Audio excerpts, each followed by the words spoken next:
Welcome to Blueprints for Brilliance Coaching Insights, a podcast by coaches for coaches. Our guests share their hard-won wisdom to help you grow your coaching business and create a life of success. So get ready to unlock the blueprints to your success. Welcome, everyone, to our newest podcast episode. Thanks so much for joining me today. And I have a very special guest. His name is Richard Morgin. His company is the Franchise Consulting Company. And I personally don't know a lot about franchising, so I am excited to learn more about franchise ownership and creating a franchise and how you coach people for that. So welcome to the show, Rick. Thank you, Jeanne. I appreciate it. And it's a privilege to be a guest on your podcast. Thank you. So tell us a little bit about how you came to be a franchise consulting company and coach. This goes back to 2015, where I was in transition. And I had that idea of what else is out there I can do for myself. Something I can take my years of corporate experience and the skill I've developed and apply it to do something on my own. And I happened to go to a network meeting. And of course, they were in person back then. And this was for finance executives. It was network meeting. And just in the intros, a woman said she left her finance career and got into franchise, the consulting side. And this light bulb went off. What is this all about? Because my perspective of franchising at that time was extremely narrow. Isn't franchising just fast food and retail? But after a few months of talking to people, vetting what I would be doing, what I need to do to be successful, I made that leap. I made that leap out of the W-2 world, and I've been doing it ever since. I'm now a partner and consultant with the Franchise Consulting Company. The company's based in South Florida. CEO, COO, good friends of mine. So we're all trying to help entrepreneurship in the U.S. and around the world. We actually have 19 offices in 19 different countries. That's fantastic. Yeah, so not small business. So talk to us a little bit about, give us your typical day, or are there specific types of franchises that you work with? Tell us a little bit about that. So, go back to my comment about it's more than fast food and retail, and I've seen the types of businesses that are franchised really explode. It's so much different than when I first started.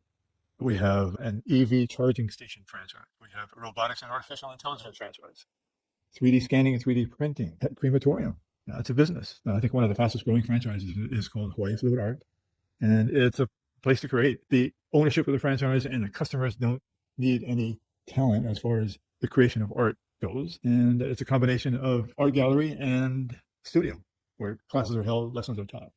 Of course, the stable long-time industries of automotive and staffing and education, fitness are there.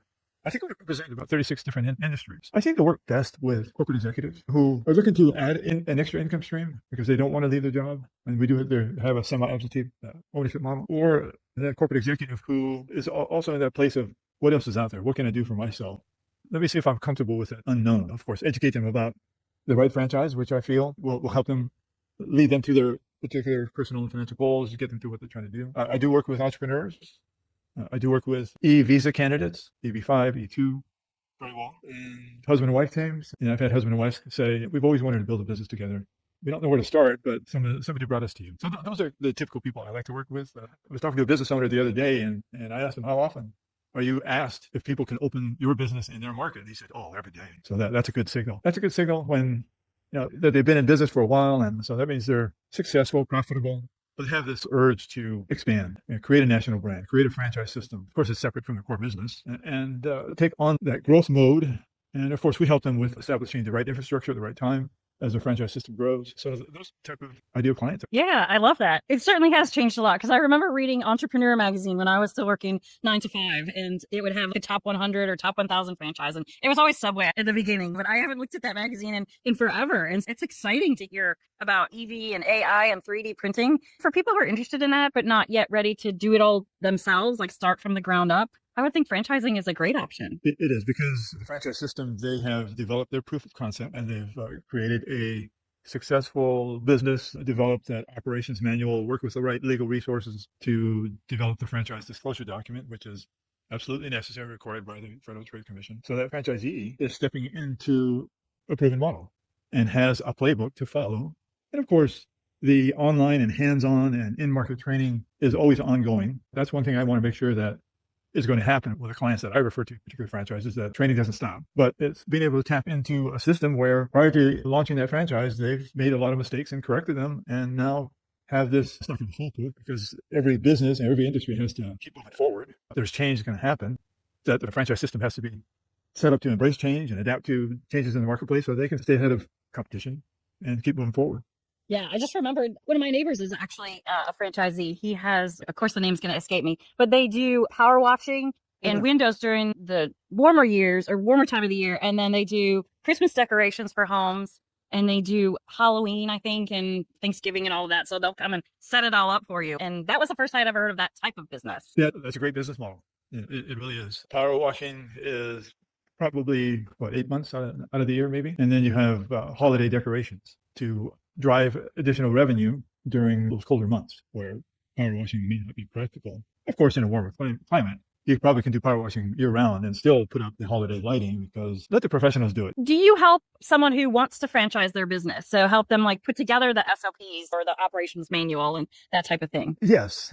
Actually, the franchise consulting company, we built an entire ecosystem to take that business, create the franchise, we call it build it, and then help them grow by coming into our inventory and being exposed to 170 consultants across the globe, and utilizing our marketing assets to help find those perfect clients, perfect candidates. And by becoming a client of our sister company, Franchise Genesis, which builds it, they've got the legal resources, they write the FDD, they work with the owners to develop the operations manual and create marketing materials and so on. Those candidates, those clients, get full years of Franchise Expo trade shows and a full year of advertising and articles in our magazine, online magazine, which goes out to about 750,000 subscribers every single month, with the hopes that they come back after that year and invest on their own. But in that first year of launching, these are great vehicles to surface candidates and bring them through the educational system and make sure both parties are that right fit, that they want to move forward and build a brand. And we can even help with the exit. We have the legal resources that if they get to that magical number and somebody notices and makes an offer, there's an exit strategy. I love that. So did you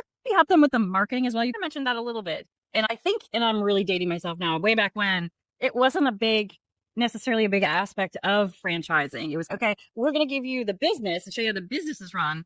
And then we're going to teach you a little bit about marketing, but not so much. In launching the franchise, Franchise Genesis will create their landing page on their website for franchising. If interested in franchising, click here. They'll develop the trade show materials and also the full page 4-color ad that goes into the magazine in that first year. And if that new franchisor wants to attend any of the shows, they can. They'll get a separate booth. Franchise Genesis has this massive pavilion because they're developing, I would say, 60 to 80 businesses a year, franchises a year. And that business before they were franchised, they were doing some pretty good marketing on their own through social media and a lot of organic posting from customers. Those become the assets that franchisees can leverage until they get their own organic focus, driven from those people who love the product or service or food. So those are the elements of marketing that are done for them. Now, if they want to outsource after they're a franchisor and they want to outsource activity, then we can provide those referrals. So are there a lot of franchise trade shows? I bet there are. I think there are multiple trade show companies. The one we own, the Great American Franchise Expo, that's the only U.S. produced one. There was one from Canada and one from France. They run fewer but large shows. We're regional shows, and we'll do at least 12 a year and in a calendar year. Our first one to kick off 2025 is going to be in Las Vegas, Nevada, February 1st and 2nd. And then from there, we go to Denver in a couple of weeks, and then Houston, then Dallas, Fort Lauderdale, Cincinnati, Atlanta, Charlotte for the first half of the year. And then we usually finish up with New Jersey, Washington, D.C., Houston, Dallas again. So do people who go to the shows, are they looking to become a franchise owner and just checking out who's there, see what they like? Yeah, those that register, we do a lot of marketing to register thousands of people. Or those who attend are serious. Mm-hmm. And I would say 85% are buyers who want to own. The other 15% are looking for resources to franchise their business. And there are former clients of Franchise Genesis and, of course, the Franchise Genesis people that they can talk to. But the shows are over a weekend, Saturday and Sunday, 11 to 5. And we'll get a couple thousand people, 2,500 people coming through the doors over those 2 days. They're serious. Yeah. So if somebody were interested in a franchise, where would they start, or what would you talk to them about? Oh, I would ask, what are you looking to do? What are we trying to get to? Let's try to picture your life 5 years from now. Tell me what's changed, what you want to change. That's the way that I would start the conversation. And from there, I would, once I answer that, I would talk a little bit about the process that I take people through, see if they're okay with that, and then engage them into the process and get enough information on them that I can make great recommendations on what will help them get them to where they want to go. And once we find the 1, 2, or 3 that they want to learn more about, that's when I introduce them to the franchise company, and then together we work through their diligent discovery process. So that's how it would all start. Yeah, I love that. Okay, then the opposite or the other side of that would be if someone had a business that they thought could be a good franchise and would like to franchise it, what kind of things should they ask or talk to you about? They'll ask, how long is the process? What do you do? Meaning asking Franchise Genesis. And that's answered we create the FDD, we get you a rock solid FDD, we'll write your operations manual with you, and so on. But the business owner should be able to answer, are you successful? How long have you been in business? Do you have a calling? Are people asking about, what have you thought about franchising? What do you know about franchising? They don't have to know a whole lot because they'll be educated. What marketing have you done to build your business to where it is now? And I think the most important one is, you're going to create a separate business, separate LLC to house your franchise system. Are you motivated enough to work it, to develop it? We'll help you build your infrastructure, the right people as your franchise system grows, but you've got to be willing to spend time in doing that, understanding it, and also being the ambassador of your business and helping it grow along with side by side with us. It's probably something people think of over time, and maybe people have asked about it. Have you ever thought about franchising? Because there's actually a company, a sandwich shop that was in Chicago called Potbelly, and there was only one when I lived in Chicago, and now they're everywhere. I don't know if they're franchised or if they're actually all owned by the same company, but now they're everywhere. Yeah, I've heard of them. I don't know if they're franchised or not, or all corporate owned, but you're right. They really expanded and are a very loved brand. And when somebody comes to you, you touched on this a little bit. You have to ask them questions about who they are, because if you're going to represent them and help them grow, A, like you said, they have to be motivated to do it, because I'm sure it's a lot of work. And B, they have to prove that their concept is profitable. Yes, because once they create the FDD, the FDD is constructed with 23 items. Items are synonymous with chapters. Every FDD has to have the same 23 items in the same order. And one of the items towards the end, that was the audited financial statement of the franchise system. So it's going to be blank, bare, because they just created the franchise system. They may start with a low cash balance. If they put in the audited financial statement of the original company, then of course it's going to look better, but you're representing the franchise there. In the FDD, and it's always the same, item 19 is the representation of their franchisee's performance. So they're not going to have anything there because they're just launching. That's why the franchisor and the leadership have to create the belief in them as they launch. And then they can, if a candidate is truly interested and wants to see the operation, then they can visit that corporate location and spend time there and spend time with the franchisor one-on-one to get a better picture of what they could do if they opened in their market without seeing numbers at that beginning stage. You're bringing a lot of great information to us and to our listeners, and I love it. So tell me, did you tell me one of the ones that you mentioned earlier, which ones were the fastest growing franchises?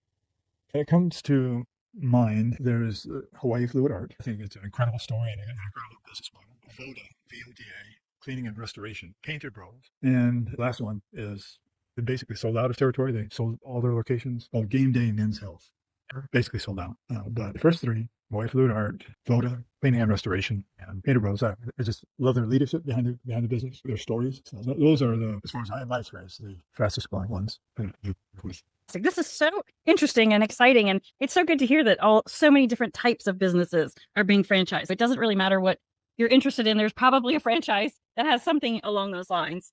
So Rick, this has been tremendous. Tell people how they can get a hold of you or reach out to your company if they're interested in owning a franchise or creating a franchise.